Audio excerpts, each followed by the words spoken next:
Então, gente, boa tarde. Muito obrigado pela presença de vocês. Muitos voltaram, a gente agradece muito. Vamos seguir essa segunda sessão do dia com Marta Mestre e Paulo Unhada. Em seguida, às 5, por volta de 5, 5h20, a gente vai ter um debate com os 4 aqui. E vai ser um momento bem legal, assim. Então, sem mais, eu vou passar a palavra para a Marta. Marta Mestre é curadora do MAN, do Rio de Janeiro, e anteriormente foi curadora do Espaço Cine, do Museu Cines, em Portugal. Obrigado, Marta. Vocês preferem que eu fale com o microfone ou sem microfone? Tem que... tá, para gravar, tá. Então, muito boa tarde a todos. Eu quero, em primeiro lugar, agradecer...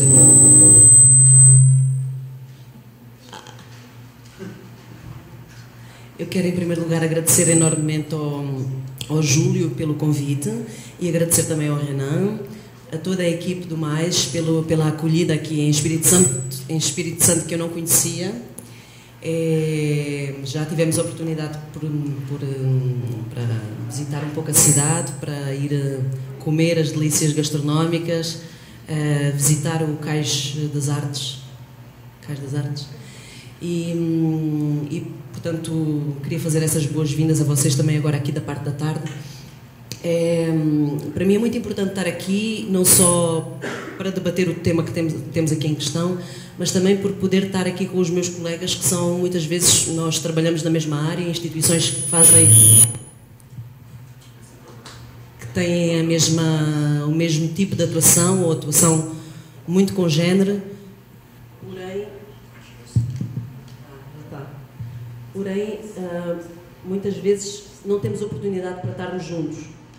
Então é sempre um bom momento também para nós podermos trocar experiências de trabalho, encontros que temos tido. Então esse é um momento também, um momento como este é um momento para nós podermos pôr um pouco o papo em dia, como vocês dizem. Como já deu para ver, eu sou portuguesa. Eu cheguei ao Brasil em 2010 para uma ideia de estar aqui só durante 9 meses. Mas fui ficando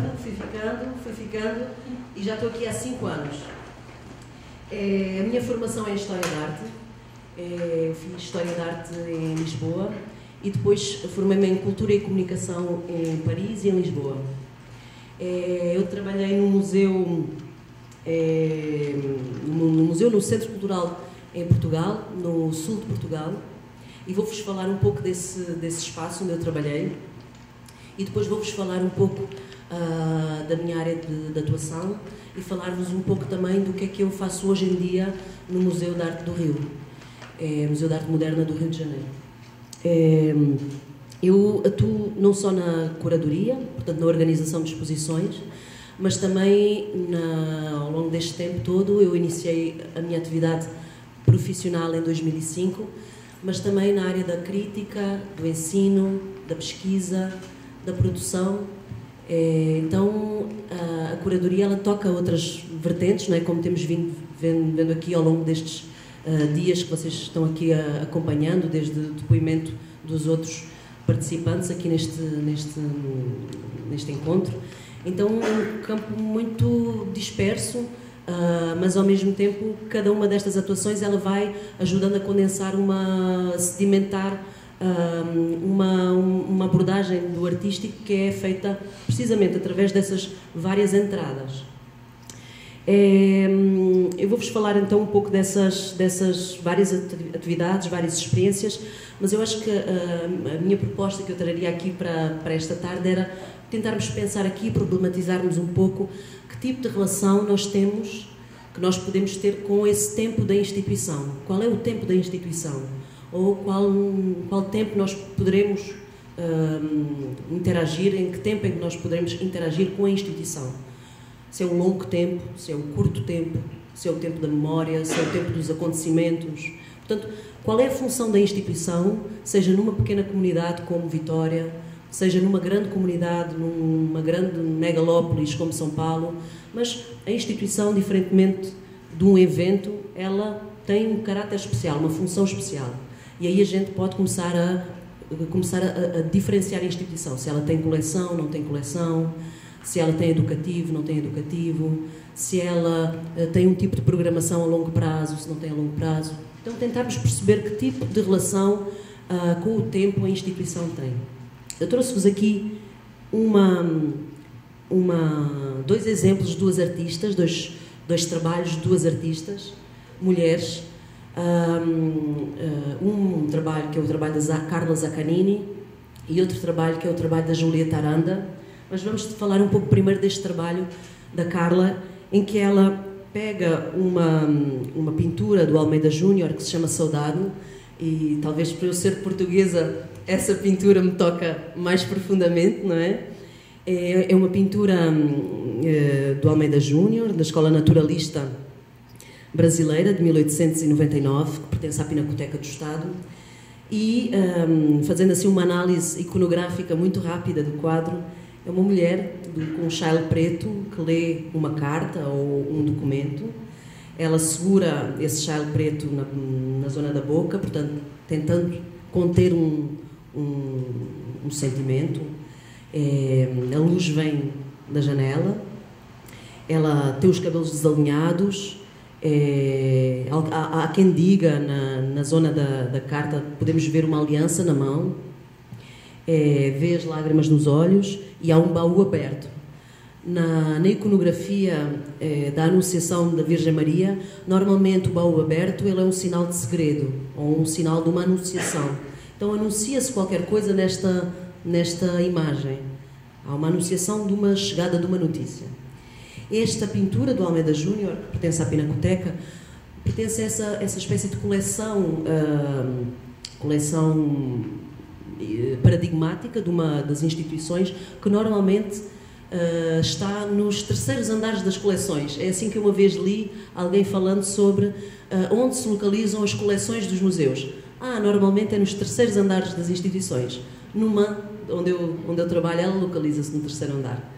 E então, aqui na proposta da Carla, o que é que ela faz? Ela faz uma proposta muito interessante em que ela, através de uma obra que ela lhe chama Percurso Óptico, e através de um jogo de espelhos muito, quanto a mim, muito perspicaz, ela traz essa obra do terceiro andar para o piso térreo da Pinacoteca, que é o piso onde as pessoas normalmente circulam mais. É o piso de acesso, é o piso onde a bilheteria se localiza, não, mas pronto, poderia se localizar lá. É o piso onde as pessoas circulam para ir aos banheiros, para ir à biblioteca, para ir à livraria, para ir ao café. Então, vejam aqui, ela traz essa pintura, esse referente, para o espelho, depois para o segundo andar, e nós vemos lá, na última pintura, já aquilo que é a memória desse referente, desse primeiro referente. E ela chama muito bem esse percurso óptico. Então, é interessante que essa relação com a personagem, não é? Essa relação que a Carla propõe, ela nos dá a ideia também de uma distância, que é uma distância intransponível que nós temos com as obras de arte, que são as obras de arte da coleção dos museus. Então há sempre esta ideia de que uma coleção do museu, relativamente a nós, espectadores contemporâneos, ela tem uma relação intransponível e que cabe ao curador arranjar estratégias para poder quebrar essa relação que é intransponível. E nós temos visto aqui, ao longo das várias falas dos colegas, quais podem ser essas estratégias ou esse encurtamento dessa distância, seja por via de estratégias educativas, seja por via de novas mediações que a curadoria propõe. Mas eu achei que esta proposta da Carla é uma outra via, que é a via que os próprios artistas colocam para podermos mediar essa memória, não é? Essa memória das coleções. Ou, por exemplo, como hoje a Clarissa propôs, mostrou a obra do Jonatas de Andrade, também um artista que trabalha com uma referência do Museu do Homem do Nordeste, Gilberto Freire. Então, estou-vos mostrando aqui esse piso, que é o piso do museu, da Pinacoteca, que é esse piso onde as pessoas chegam. Aqui são obras de dois outros artistas, nomeadamente o Artur Lescher e o Laerte Ramos. Outra obra é a da Julieta Aranda, onde ela numa caixa que tem um propulsor, ela coloca vários livros de ficção científica, livros das décadas de 50 e 60. Ela coloca 100 novelas, 100 romances de ficção científica e tritura esses romances todos e coloca-eles a mexer, não é? Então, em vez de haver uma relação com o passado, há muito mais uma relação com o futuro. Essa ficção científica como uma possibilidade de pensar esse património, um património ficcional, como uma máquina trituradora e inventora de novas possibilidades, de colocar essa realidade que já é ficcional também a remexer para o próprio futuro. Então, estas duas obras, quanto a mim, elas podem nos fazer pensar nessa nossa relação com as obras de arte, essa relação com as coleções. Quais as estratégias que nós podemos, quais as estratégias de que o curador se pode servir? Estratégias aqui até nem é a melhor palavra, porque elas nos fazem lembrar logo em estratégias de marketing, que não é o caso que a gente vem aqui discutir, mas quais as formas, as maneiras que nós podemos tentar usar para poder não só nos relacionarmos com essa ligação intransponível ao passado, mas também com essa possibilidade de triturar e remexer para o futuro.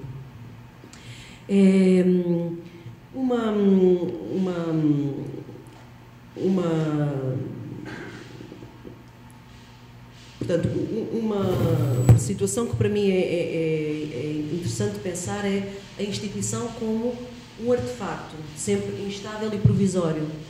Então, todas as instituições, elas não estão garantidas, não é? Elas nunca, apesar de poderem ser bem antigas, não é? E nós aqui no Brasil também temos essas instituições que já têm alguma antiguidade, elas nunca são dados adquiridos, elas dependem sempre de quem está no poder, de as conjunturas políticas que se inauguram ou que se arranjam naquele determinado momento, a continuidade dessas conjunturas políticas, o nível de governança que essas conjunturas políticas podem sustentar ou não essas instituições. Portanto, elas, ao mesmo tempo que podem ter essa permanência, elas são conjunturas extremamente frágeis.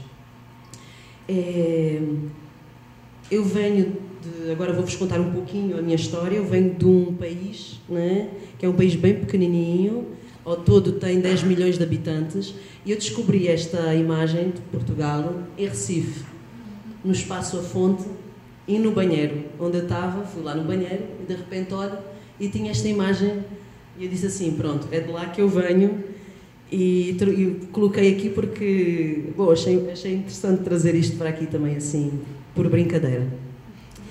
E vou-vos falar de uma experiência que agora entendo porque é que o Júlio pediu para eu falar desta experiência, porque também foi com esta experiência que eu entendi que às vezes nós somos muito ingênuos e quando começamos a trabalhar esse trabalho de curadoria, ele se vai fazendo às vezes com uma extrema ingenuidade e também com uma liberdade muito grande, precisamente porque o contexto político ele é um contexto que também se está estruturando, que também não está ganho e que às vezes nos coloca na mão uma liberdade experimental estranha.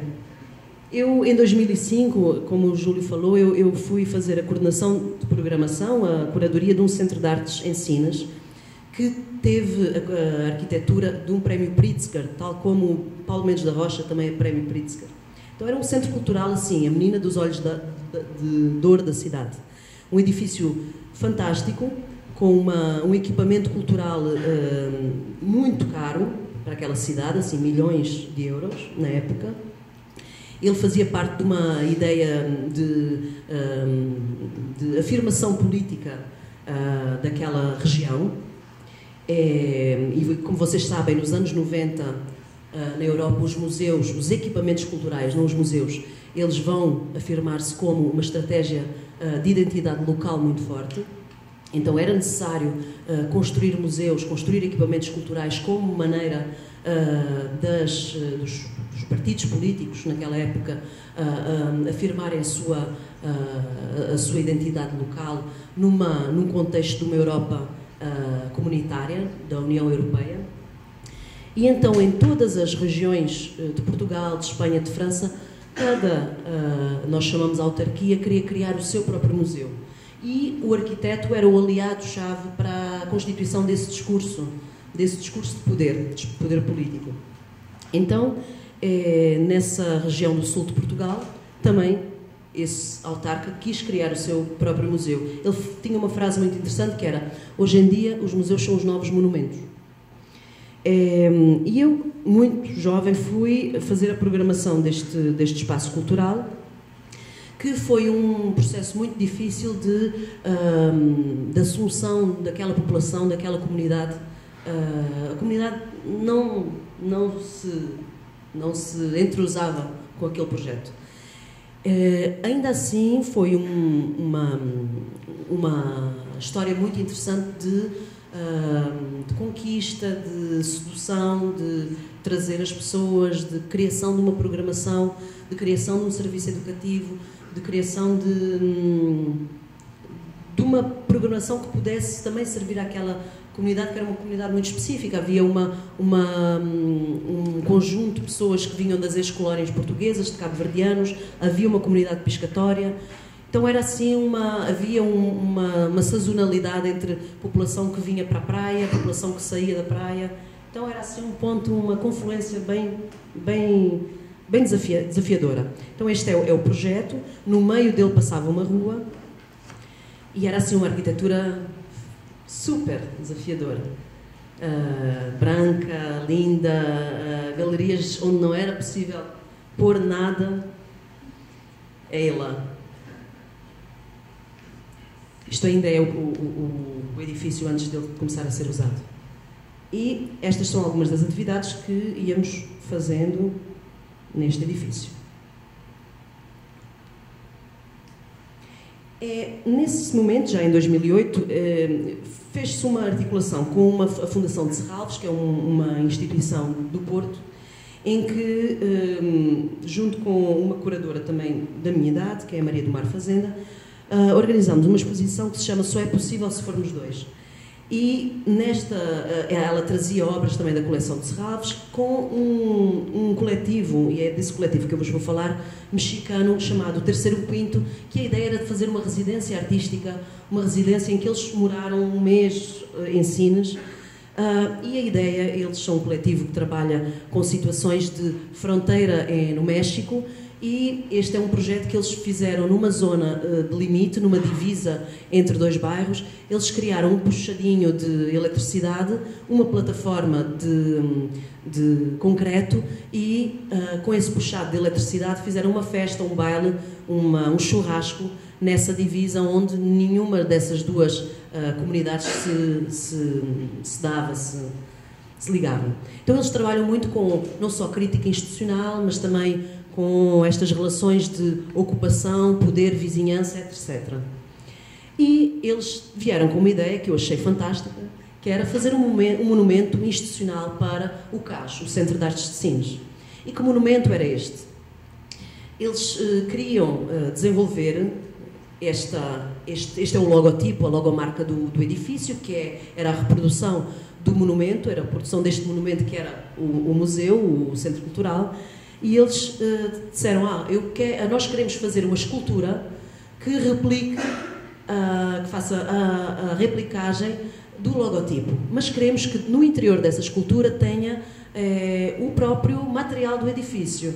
Então, eu dei autorização para poder retirar o drywall, que é uma coisa super fácil de reconstituir, e eles começaram a fazer essa intervenção, retirar o drywall, que tem a ver também com uma atitude muito vanguardista, né? de um ato à la Fontana, por exemplo, de retirar, furar o espaço de representação e, usando todos esses pedaços do drywall, nessa sala, que é a sala imaculada do edifício, foram construindo, e o espaço da exposição tornou-se um estaleiro de obras para poder construir essa logomarca.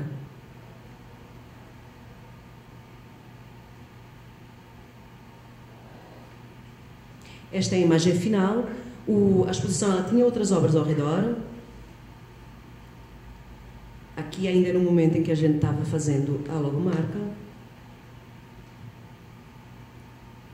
Mas o que era interessante aqui é que, eu trouxe aqui o texto deles, é que cá em baixo eu retirei só uma pequena parte.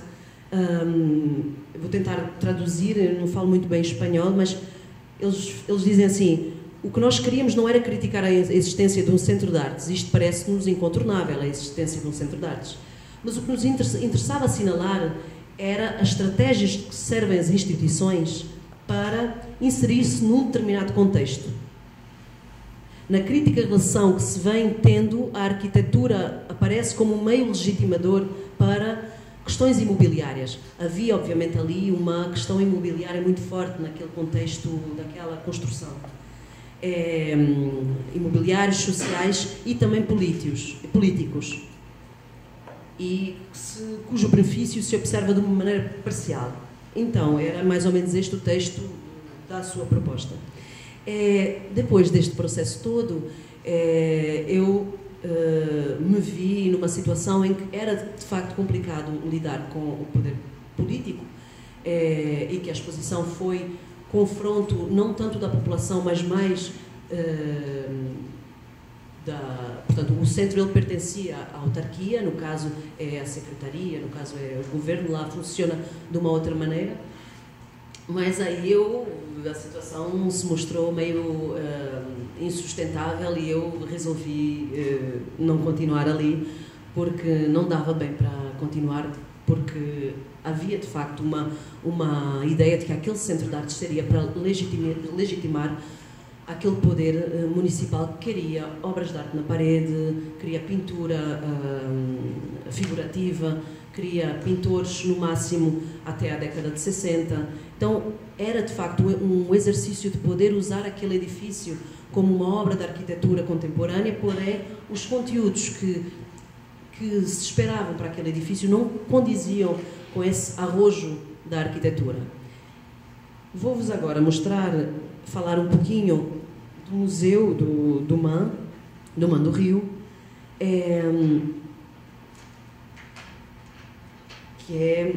o MAN do Rio é uma instituição,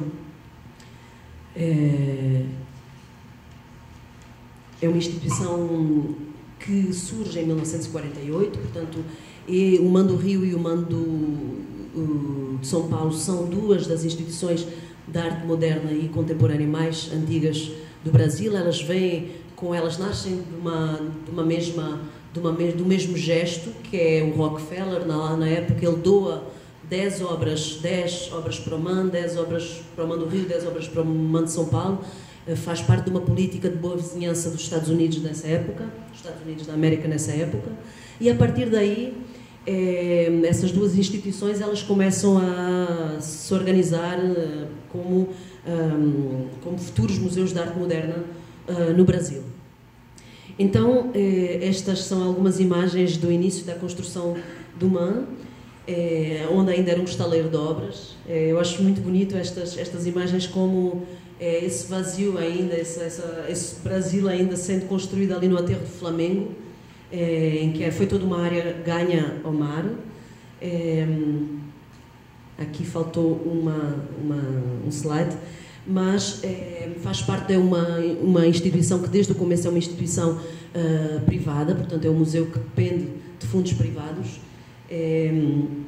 e que na sua origem ele tem uma coleção maioritariamente de arte internacional, cuja narrativa ela é toda ancorada na narrativa da arte ocidental, portanto desde o início das vanguardas até vanguardas europeias, depois arte norte-americana e os seus desdobramentos expressionistas e por aí fora. Só muito posteriormente, já na década de 60, é que começa a haver uma compra muito tímida de obra de arte brasileira. Estas são algumas imagens dessa afirmação do Rio de Janeiro em querer ter um Museu Brasileiro de Arte Moderna, mas sempre foi uma atitude elitista de uma classe rica relacionada à imprensa, principalmente, de poder ter um museu de arte no Rio de Janeiro. Aqui tens o Juscelino Kubitschek e Niomar Muniz Sodré abrindo um ano, no dia da inauguração. Aqui ainda é na construção do museu, lá atrás nós vemos o museu ainda sendo construído e ainda só inaugurando a parte do bloco escola. Este era o início dessas atividades educativas no museu, numa retrospectiva de Tarsila do Amaral. E aqui é um momento bem trágico em que, em 1978, o museu sofre um violento incêndio em que 90% das obras de arte, e estamos a falar de uma grande